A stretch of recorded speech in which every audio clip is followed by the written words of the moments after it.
Você veio aqui prestigiar o evento, no meio disso tudo que está acontecendo. Queria que você comentasse um pouquinho sobre. Prestigiar um evento que eu que fiz, né? Isso aqui é obra minha, foi na minha gestão, foi nós que autorizamos, nós que fizemos, nós que escolhemos a cor da grama para simbolizar o terrão. Então isso é uma obra nossa que está sendo inaugurada numa gestão interina, né? Então isso eu me orgulho, porque isso é mais um projeto nosso de modernização do clube. Dia 9, expectativa para essa votação, o que você está pensando? Está agindo ali também nos bastidores em relação a isso, conversando com aliados? Sim, muito boa, a gente é do clube, né? O clube sabe todo esse trabalho que a gente está fazendo, inclusive essa inauguração, toda a modernização do clube. Se você andar pelo clube hoje, a limpeza, a modernização, as pinturas, enfim, estacionamento, a gente modernizou, foi um salto muito grande que o Corinthians deu.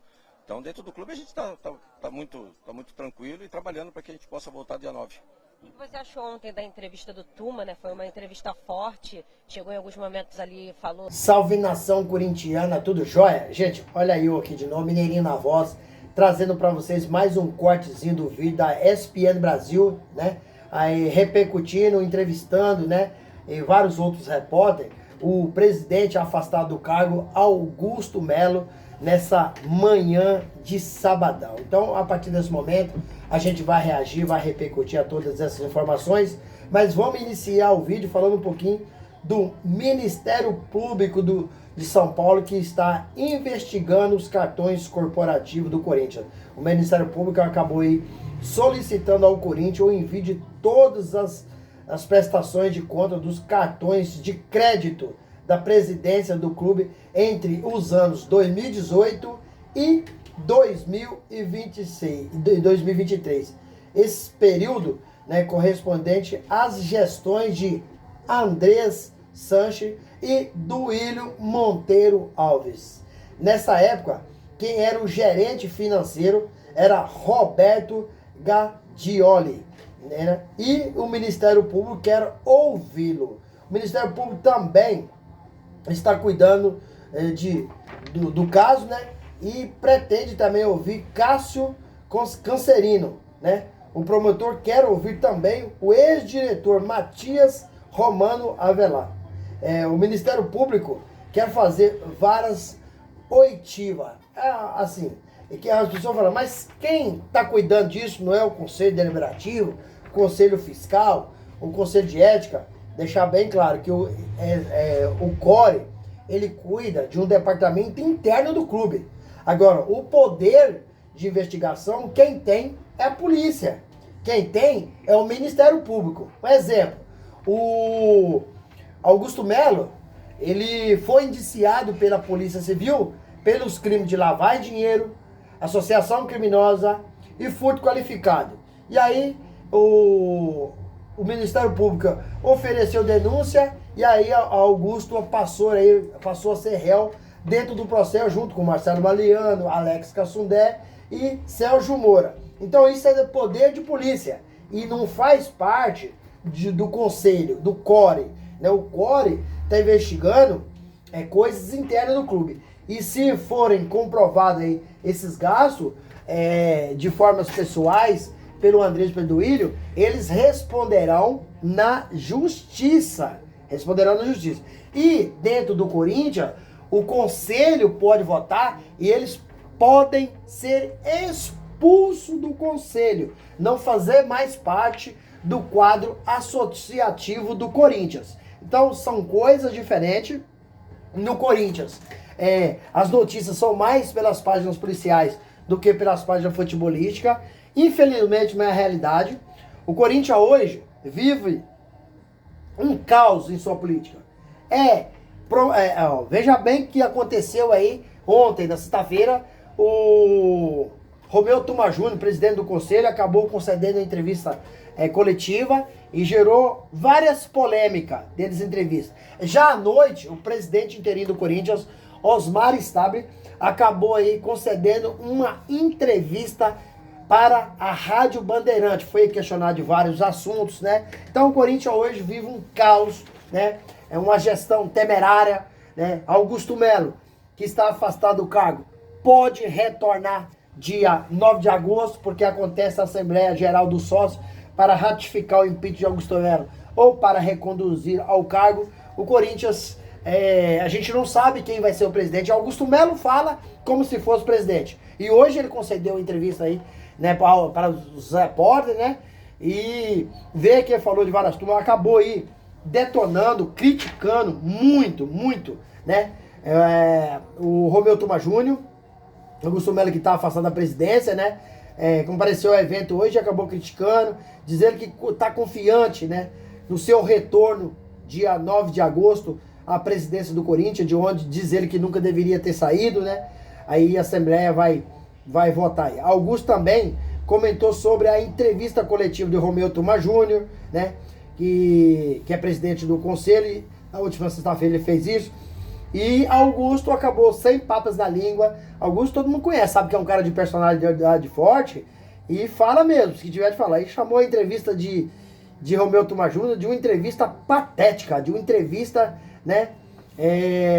Assim, ridícula, né? Esdrúxula.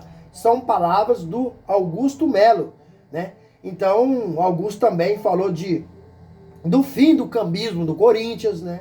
E sucessivamente o crescimento financeiro do Corinthians. Você vê que o Corinthians, ano passado, no jogo contra o Palmeiras, vendeu 46 mil ingressos para faturar aí 2 milhões e meio. Agora, contra o Palmeiras, na quarta-feira passada, pelas oitavas de final da Copa do Brasil, o Corinthians vendeu aí 45 mil ingressos, faturou 3 milhões e meio. Augusto também falou dessa situação, dizendo que trabalhou muito para implantar essa biometria facial, né?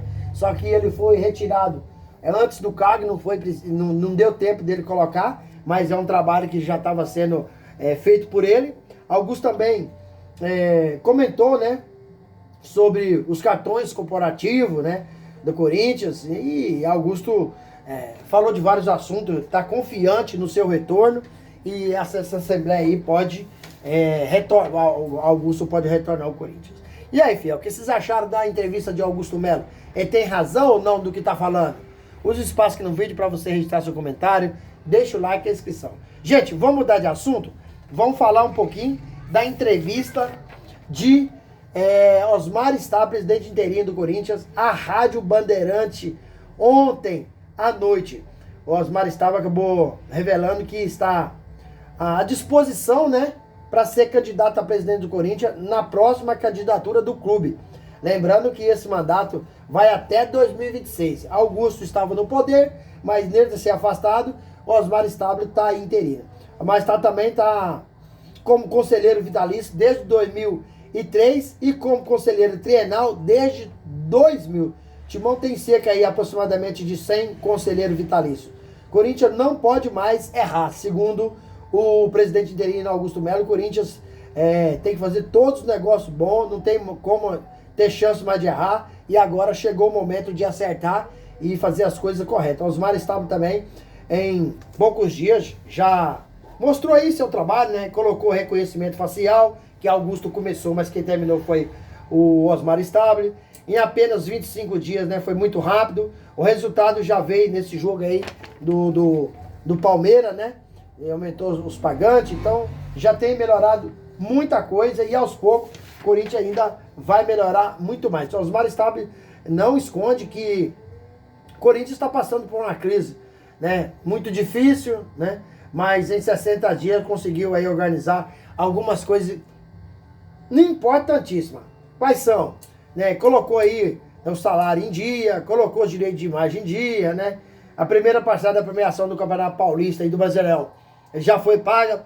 O Corinthians negociou pagar em 3 vezes. Então o Stabile falou que quer cumprir a risca, a regra, né? É muito bom ter o time, todo mundo, né, certinho, recebendo certinho para continuar trabalhando com vontade. O Corinthians fez um jogo espetacular contra o Palmeiras, e a gente vai dar sequência aí falando desse jogo, né? O Palmeiras e Corinthians na quarta-feira que vem. Mas antes desse jogo de volta pelas oitavas de final da Copa Brasil, o Corinthians amanhã enfrenta aí o Fortaleza na Neoquímica Arena. Corinthians que treinou com uma equipe diferenciada, uma equipe muito modificada. Algumas pessoas chamam de equipe reserva, outras pessoas entendem que é uma equipe mista.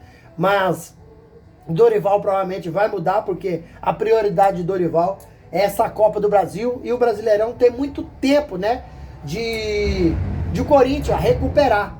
Então a Copa do Brasil não perdeu, acabou. Paga muito bem a Copa do Brasil. Corinthians, para ganhar o Brasileirão, você não pode ter apenas um time, tem que ter um elenco, porque tem que revezar. Então, sabe que a Copa do Brasil é um campeonato de tiro curto, onde o Corinthians tem um time e esse time pode conquistar a Copa do Brasil, porque não é um campeonato longo como um Brasileirão, que só termina em dezembro. O Corinthians tem um bom time, mostrou isso contra o Palmeiras, enfrentou de igual para igual, os números foram equivalentes.